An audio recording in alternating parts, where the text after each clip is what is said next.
예, 드디어 새해가 밝았습니다. 어쨌든 2025년도 새로운 한 해가 시작이 되어졌는데, 눈을 들어 보여지는 것들은 참으로 결코 쉬운 일들은 아니지만은 저는 기도하기로 방금 우리 장로님도 그런 기도를 했습니다만은 이런 모든 상황들이 오히려 또 이 나라를 살리는, 영적으로 살리는 그런 시발점이 되면은 좋겠다는 마음으로 기도하고 있습니다. 여러분들도 적극적으로 나라와 민족을 위해서 많은 기도를 해주시기를 다시 한번 부탁을 드립니다. 모든 것이 다 하나님의 은혜입니다 라는 은혜 얘기를 지난 연말과 또 올 한 해도 얼마가 될는지 모르겠습니다만은 아마도 한 전반기까지, 상반기까지는 갈 수도 있겠다 생각을 하면서 은혜라는 이 주제를 다루려고 그렇게 시작을 했습니다. 오늘은 지난주일 설교에 이어서 성구영신 예배 설교 때에 이어서 세 번째 시간으로 누가복음 19장에 나타나는 이 삭개오 이야기를 마무리를 좀 지어보려고 생각을 합니다.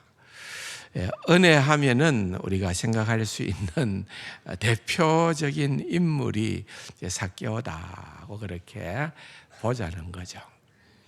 삭개오는 그 당시 사람들이 예수님이 삭개오의 집에 유화하겠다고 했을 때에 그들의 당장 나타났던 반응은 저가 예수님이 누구의 집에? 죄인의 집에. 그러니까 결국은 삭개오는 곧 다른 말로 하면은 누구라고요? 죄인이라는 거예요. 그렇게 말하는 사람들은 나도 죄인인데 니도 죄인이지 이렇게 얘기하는 것이 아니고 어떤 생각을 가지고 니는 죄인이고 나는 죄인 아니다 이 말이에요. 서기관들을, 바리새인들을 생각을 해보면 그렇습니다.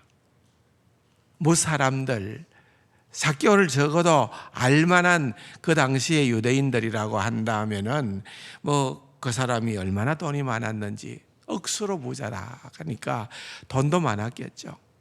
근데 돈이면은 다 되는 것은 아닌 것은 그때나 지금도 마찬가지였던 모양입니다. 자리도 괜찮습니다. 물론 세리라고 하는 그러한 자리는 그렇게 존경받은 자리는 그 당시에 아니었지만은 세리장이라는 거죠. 아무나 장을 하는 것은 아니잖아요. 꽤 괜찮은 직책도 있고 또 돈도 누구하고 비교해봐도 부족함이 없을 정도로 많은 그런 인물이었지만은 그러나 사람들의 평가는 죄인이라는 거예요. 죄인이다. 어떤 신학자는 얘기를 합니다. 삭개오는 궁극의 죄인이다. 궁극의 죄인이다. 궁극의 죄인을 대표하는 사람이 바로 삭개오다고 그렇게 얘기를 하는 겁니다. 다시 말하면은 예수님께서 대속의 죽음을 죽으시기 위한 마지막 예루살렘을 향하여 가는 길에 그렇게 여리고를 더러 지나갔어야만 했던 이유는 삭개오를 구원하기 위해서, 궁극의 죄인이라고 하는 삭개오를 구원하기 위해서라고 한다면은 여러분 어떻게 보면은 우리에게도 여전히 소망이 있는 거죠. 따지고 보면은 우리도 삭개오랑 별반 차이가 없는 이 이야기의 전체적인 결론은 네가 누구냐? 우리를 향해서 말하는 거예요. 네가 누구냐? 네가 삭개오다 그 말이에요. 네가 삭개오다. 네가 무 사람들처럼 삭개오는 죄인이라고 그렇게 수군거릴지 모르고 그렇게 손가락질 할지 모르지만은 네가 삭개온 것을 아는 게 중요하고, 그리고 삭개오는 은혜를 아는 자였다는 거예요. 예수님을 만난 이후로 은혜를 알게 되어졌다, 그 말입니다. 여러분, 돈을 벌기 위해서 삭개오가 그 많은 어떤 모욕을 감수했을 겁니다. 사람들은 등 뒤에다가 대고 노골적으로 욕을 했겠지요. 어떻게 네가 그런 우리를 배신하고 민족을 배신하고 그렇게 세금을 갈취해 가지고서 로마에게 바치고 나머지는 네 배를 불리고, 너는 정말 용서할 수 없는 그런 하찮은 돈벌레다. 그런 모욕을 들으면서까지 돈을 끌어모았던 인물이 바로 삭개오였습니다.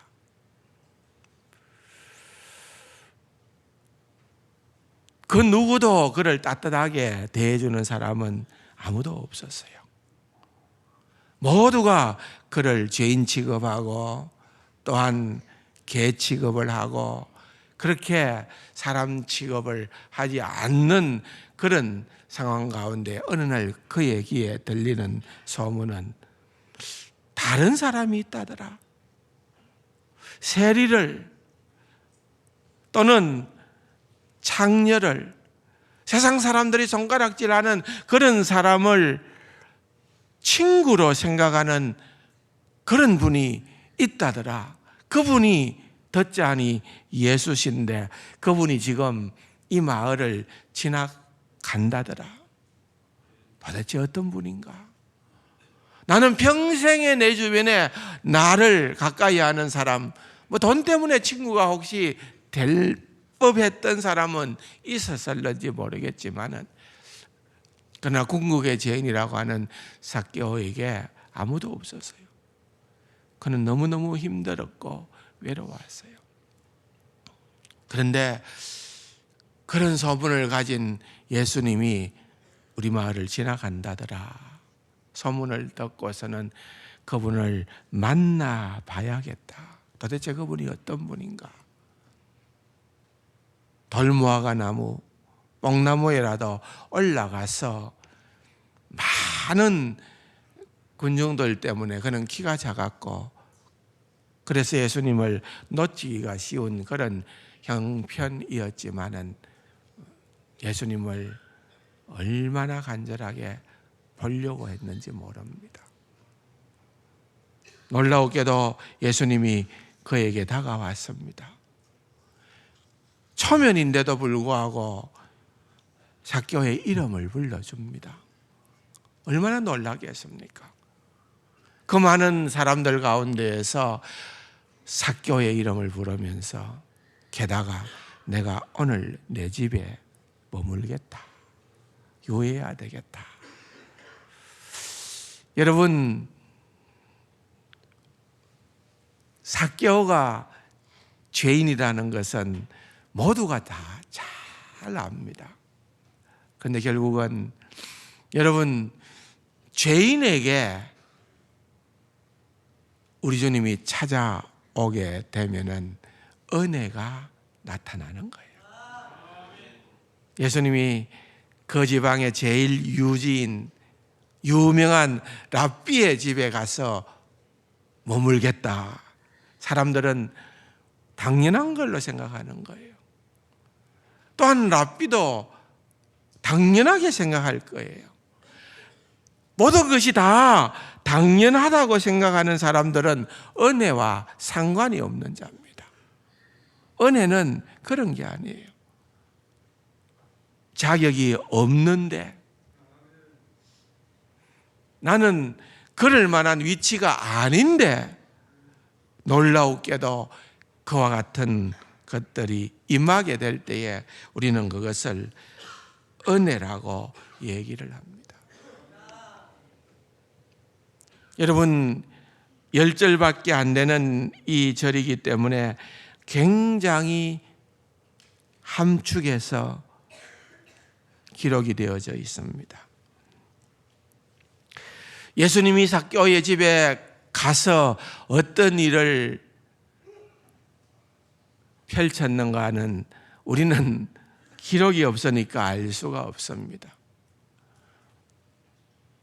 예수님이 삭개오의 집에 가서 야, 삭개오 너 이제부터 좀 내가 혼낸다. 문 걸어 잠가라. 네 죄를 네가 알렸다. 예수님께서 만약에 시퍼렇게 다 하시니까 예수님이 그렇게 했겠느냐는 겁니다. 저는 아니라고 봅니다. 분명히 여러분 그 다음에 변화가 일어났습니다.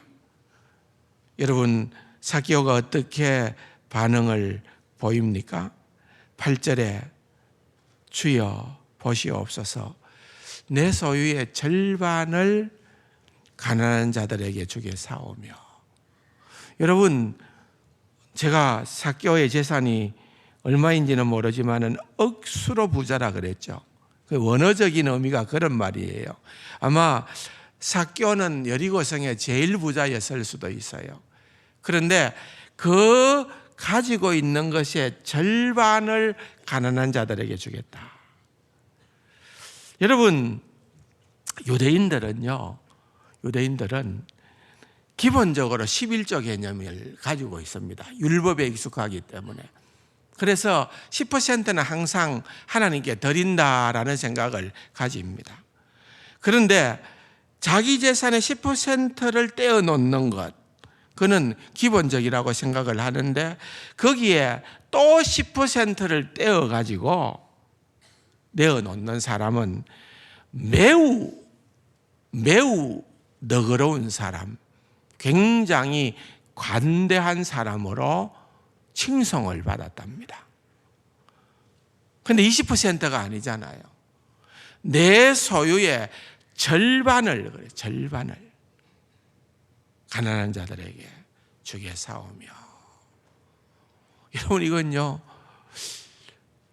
물론 여러분 18장을 이제 부자 가난의 이야기와 또 여기에 삭개오의 이야기가 대비가 된다고 제가 일전에 말씀을 드렸는데 다음 주에 좀 더 세밀하게 말씀을 드릴게요. 그런데 18장에 나타나는 부자 가난에게 예수님께서 말씀하실 때에 네가 율법을 다 지켰느냐? 그러면은 네가 가진 것을 너의 소유를 다 팔아 가지고 가난한 자들에게 내어주고 나를 좇아라고 그렇게 주님이 말씀하셨죠. 근데 삭개오는 다가 아니가. 이게 뭐냐? 삭개오는 절반을 바쳤네. 삭개오가 예수님하고 딜했나? 예수님 다 내놔 임마. 절반만 하죠. 예, 너무 많다 아닙니까? 막 이렇게 예수님하고 뭔가 이렇게 밀고 당기는 게 있었나? 여러분 그랬을 것 같습니까? 아니라는 거죠. 내가 혹시 누구의 것을 속여 빼앗은 일이 있다면은 네 배나 갚겠나이다. 지난주에 말씀드렸던 것처럼 이거는 최고로 내가 무거운 형벌을 받겠습니다. 그 말이라는 거죠. 율법적인 의미는 내가 그렇게라도 내 죄를 씻어 보도록 하겠습니다. 이건 엄청난 무언가가 일어난 거예요.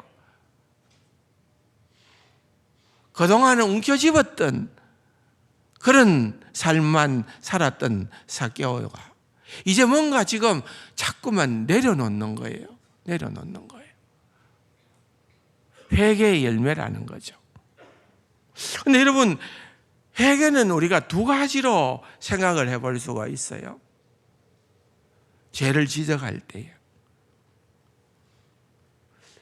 죄가 지적당할 때에 사람들은 이렇게는 안 돼. 내가 계속 이런 삶을 살다가는 결국은 죽을 수밖에 없겠구나. 그래서 두 손 들고 회개하는 경우가 있습니다. 그런데 여러분, 그렇게 해서라도 회개를 하는 경우도 있지만은 또 한 가지 회개에 나타나는 현상은 하나님의 은혜, 하나님의 사랑, 하나님의 인자하심을 깊이 깨닫게 될 때예요. 자동적으로 회개가 일어나는 거예요. 너 인마 죄인이지, 이렇게 안 해도 하나님이 어떤 분인가를 알게 될 때에, 하나님이 인간을 향한 그 사랑이 얼마나 크고 놀라운지를 깨달아 알게 될 때에 우리는 회개하게 된다는 것입니다.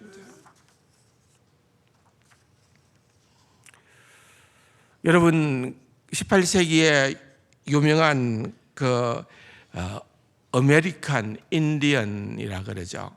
그 인디언 원주민들을 선교했던 데이비드 브레이너드는 그분의 일기가 굉장히 유명합니다.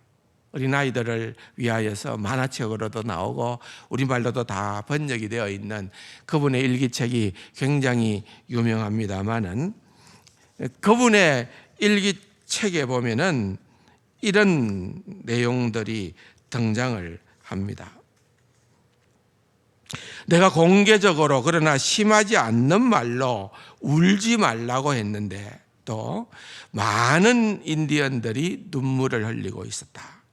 나는 무서운 말을 한마디도 하지 않았고 오히려 그리스도의 충만하고 부족함이 없는 공로를 그들에게 제시하고 그분이 자기에게 오는 모든 자를 기꺼이 구원하신다고 말했으며 그럼으로써 그들에게 기쁨으로 나오라고 했을 뿐인데, 어떤 사람들은 강하게 선포된 이 몇 마디에 많은 영향을 받았으며 그로 인해 사람들이 영혼의 아픔을 느끼고 회개했다고 말이죠. 영혼의 아픔을 느끼고 울기 시작했다 그랬습니다. 무슨 말입니까? 브레이너드는 인디언들을 향하여서 너희들이 지금 지은 죄를 회개하라, 그렇게 강요하지 않았다는 거예요. 당신들은 죄인이다, 그렇게 선포하지 않았다고 말이에요.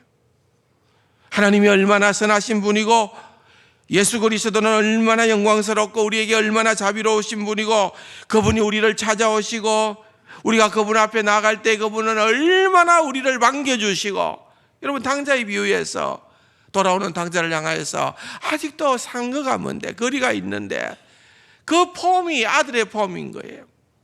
오매불망 찾고 있었던 아들이 오고 있는 것을 보고는 끝까지 기다리시는 것이 아니고 정말 참을 수가 없어서 뛰쳐가서 둘째를 품에 안으시는 아버지. 여러분, 아버지가 몰랐을까요? 그냥 대충 뭉개고 넘어가려고 했을까요? 그냥 안고 있는데도 불구하고 아들은 아버지의 마음을 아는 거예요. 내 모든 잘못, 내 모든 이 흉악한 죄악들을 아버지는 다 알지만은 그걸로 인하여 나를 질책하는 것이 아니라 그보다도 더 큰 사랑으로, 그보다도 더 큰 사랑으로 나를 품어주시는구나. 그게 은혜라는 거예요. 그게 은혜. 그걸 깨달아 알게 되는 그러한 자리에 당자가 이런 거예요. 여러분, 삭개오도 마찬가지라고 봅니다. 삭개오도 주님께서 삭개오에게 그렇게 죄를 지적하고 나무라고 책망하고 너 당장 세리 그만둬. 너 지금 뭐 어떻게 한다고 지금 얘기했지? 내 네 말 못 믿겠어. 각서서. 주님께서 그렇게 안 하셨다고 말해요. 주님은 한없는 은혜를 그에게 허락해 주셨다는 거예요. 누구도 그를 용납하지 아니하고 누구도 그를 사람 취급하지 않고 받아주지 않았던 그러한 삭개오였지만은 만왕의 왕이신 주님께서 찾아오셔서 삭개오를 만났을 때에 삭개오는 그분이 어떤 분인가를 깨달아 알게 되어졌다는 거예요. 이제 이번 주간에 주일학교 학생들, 중고등부 학생들 겨울 수련회가 진행이 됩니다. 우리 자녀들이 주님을 만나는 깊은 그런 은혜가 있어야겠지요. 여러분들도 모두가 그런 거는 아니지만은 이런 집회를 통하여서 일반적으로 많이 은혜를 받고 또 집회를 통하여서 구원을 경험하게 되는 그런 경우들이 많이 있잖아요. 그래서 집회에 은혜 받고 얼마나 옛날에 많이 울었는지 몰라요, 다들. 그래 울고 또 울고 그러면서요. 저희들도 그 옛날에 어렸을 때에 그냥 그때 뭐 그렇게 죄를 많이 짓는지도 모르겠지만은 주님 내 모든 죄 다 용서해 달라고 그래 울고 콧물 흘리고, 예? 내가 가진 것도 그때 뭐 하나도 없는 게 내 거 다 하나님 겁니다. 그러고, 예? 주님 이거 다 하나님 겁니다. 내 시간도 하나님 겁니다. 내 인생도 하나님 겁니다. 그렇게 그냥 기도하고 그랬던 적이 있거든요. 네, 여러분 그런 경험들을 해보지 않았습니까? 그런데 지금은 오늘 여전히 여러분들이 그 심령이 되어 있나요? 주님의 말씀에 급히 내려와 즐거워하며 영접하거늘 삭개오는 그런 반응이었어요. 그렇게 기쁨으로 주님을 환영하는가 하면은 또 한편에서는 지난주에도 말씀드렸던 것처럼 수근거리는 무리들이 있더라는 거예요. 은혜를 못마땅히 하는 무리들이 있더라는 거예요. 여러분 진짜 맏아들이 당자인지 모르겠어요. 둘째 당자가 돌아오고 아버지가 행한 것을 보고는 맏아들의 반응은 화가 난 거예요. 나는 아버지 집을 떠나지 않았고 아버지를 위하여 어떻게 일을 했는데 아버지가 나를 위해서는 아무것도 안 해놓고는. 여러분 왜 화를 내죠? 가만히 생각해 보십시오. 틀린 얘기는 아니에요. 다 맞는 얘기예요. 다 맞는 얘기라. 사람들이 삭개오를 보고 하는 이야기나 첫째가 둘째 당자를 향해서 한 얘기나 다 맞는 얘기예요. 100% 맞는 얘기예요. 그런데 따지고 보면은 여러분 아버지가 주님이 은혜 베푸셨다는 거 아니에요. 주님이 은혜 베푸셨는데 화가 나는 거예요.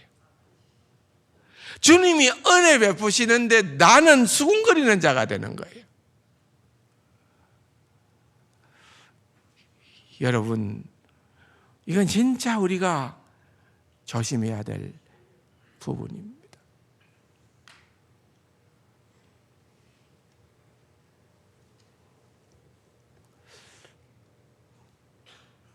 저 사람은 생각하면은 하나님이 은혜를 줘도 합당하다 할 만큼 신실한 사람들이 있어요.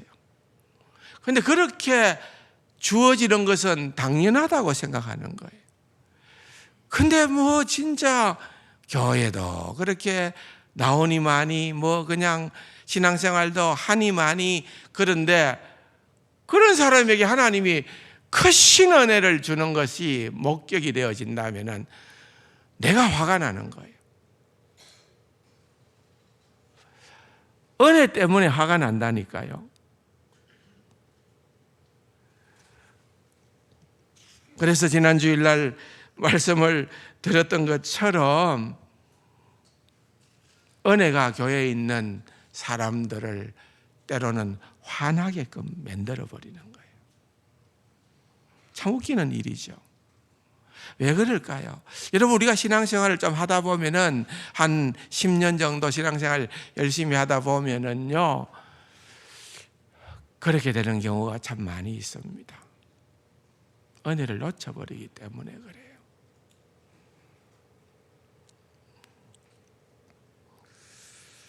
그래서 주님께서 10절의 말씀을 하십니다.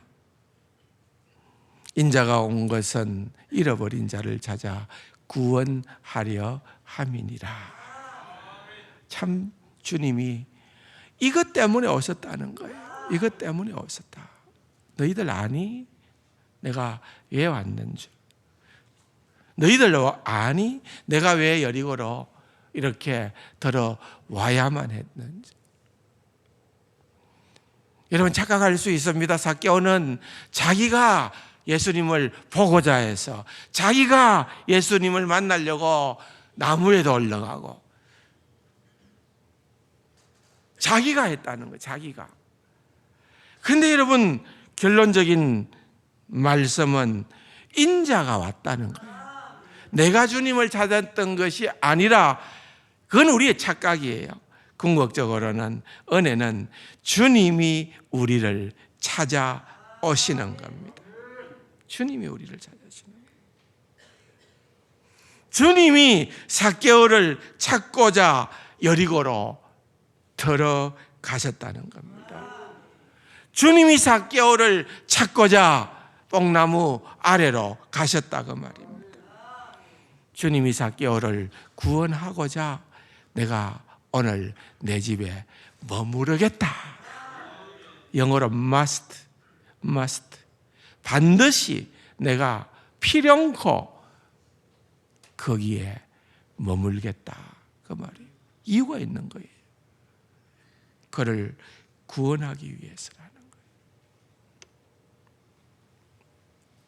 거예요. 뉴욕에 가면은 이제 리디머 처치라고 이제 몇 년 전에 소천하신 그 팀 켈러 목사님, 아주 유명했던 목사님입니다. 그 목사님은 전 세계적으로 영향력을 끼쳤던 귀한 목사님이신데 안타깝게도 암으로 하나님의 부름을 받게 되어졌습니다. 근데 그분의 생애 가운데 이런 일이 있었습니다. 그 동생이 빌리라고 하는 동생이 있었는데, 이 빌리는 형님하고 좀 달랐던 것 같아요. 그래서 탕자처럼 주님을 떠났어요. 대학교를 다닐 때에 나는 동성애자다, 쉽게 말하면 나는 게이다, 나는 게이다라고 그렇게 커밍아웃을 하고서는 세상으로 가버린 거예요. 그래서 그 동성애자들하고 삶을 살면서 10여 년간 난폭하게 난잡하게 인생을 산 결과로 에이즈를 얻게 되어지고 죽을 병이 오게 되므로 이제 마지막 순간을 맞이하게 된 거예요.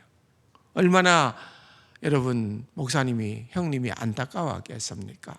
그래서 호스피터 병동을 찾아가 가지고서는 형님이 계속 동생의 구원을 위하여서 한 이야기가 탕자의 이야기요, 한 이야기가 삭개오의 이야기였다는 거예요.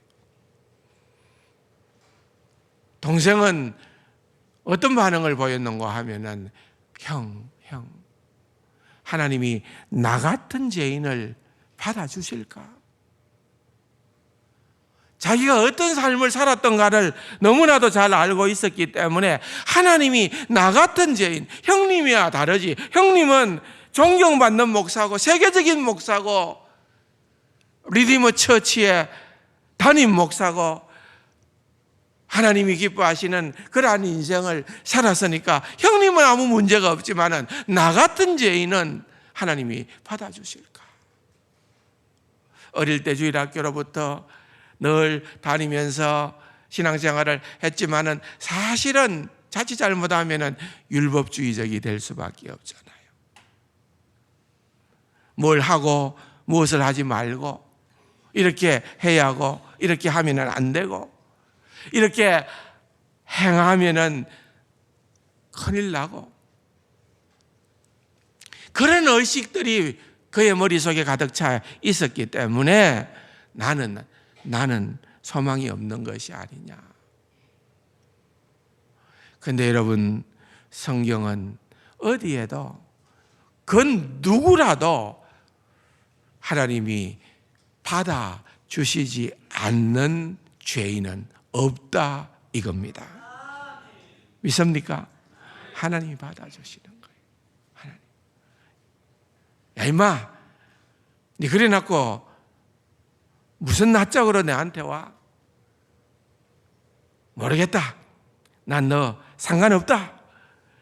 주님께서 그렇게 말씀하시지도 않는 거예요. 주님께서 네 죄를 네가 알렸다. 그렇게 판단하시고 판결하시는 그러한 주님이 아니시다. 그 말입니다. 사랑하는 성도 여러분, 세상은 좋은 사람, 나쁜 사람 그렇게 사람들을 분류를 하지만은 교회 안에는요 그렇게 분류하는 것이 아니라 겸손한 사람, 교만한 사람 두 종류밖에 없어요. 겸손한 사람은 자기가 자격이 없다는 것을 알고 그래서 주님이 필요하다는 것을 아는 자입니다. 반면 교만한 자는 자기가 누군지도 모르고 그래서 주님이 그다지 실질적으로 필요하지 않아요. 비록 이 자리에 앉아 있을지라도 나는 내가 능히 내 스스로 내 실력으로 내 능력으로 나는 은혜 없이도 좋게 살아갈 수 있다 생각하면은 그것은 그야말로 교만한 자예요. 여러분, 우리는 결코 교만한 자가 되어서는 아니 됩니다. 겸손한 자는 비로소 은혜 안에 머무는 자임을 믿습니다. 하나님의 은혜가 필요치 않는 사람도 없고 하나님의 은혜를 나는 결단코 받지 못한다고 착각해야 되는 사람도 이 땅에는 아무도 없다는 것입니다. 은혜 자체의 속성이 본질이 해픈 거예요. 낭비라고 허비라고 생각할 만한 것들이 은혜의 속성이에요. 그런데 결국은 그 낭비되는 은혜가 그 해픈 은혜가 삭개오를 구원했고 삭개오와 같은 우리를 구원의 자리로 인도하는 것입니다. 하나님이 이것 째고 저것 째고 충분하다 아니다 자격이 있다 없다 그래서 은혜를 준다고 하면은 우리가 어떻게 감당을 하겠어요? 우리는 그런 것이 아니에요. 사도 바울이 늘 고백했던 고백은 그 은혜를 알았기 때문에 그가 고백했던 것은 나의 나된 것은 하나님의 은혜요 나는 죄인 중에 괴수로다. 나는 하나님의 은혜 때문에 살아간다. 그렇게 끝까지 완주할 수 있었던 겁니다. 올 한 해도 여러분 우리에게 필요한 것은 오직 은혜인 줄로 믿습니다. 그 은혜에 늘 잠겨 수군거리는 자가 아니라 기뻐 감사하며 즐거워하는 자로, 구원의 기쁜 메시지를 증거하는 자로 살아가는 저와 여러분이 될 수 있기를 주님의 이름으로 축원합니다. 좋으신 아버지 하나님 감사합니다. 모든 것이 은혜임을 기억하며 살아가는 정말 복된 우리 세간 가족들 다 되게 하여 주옵소서.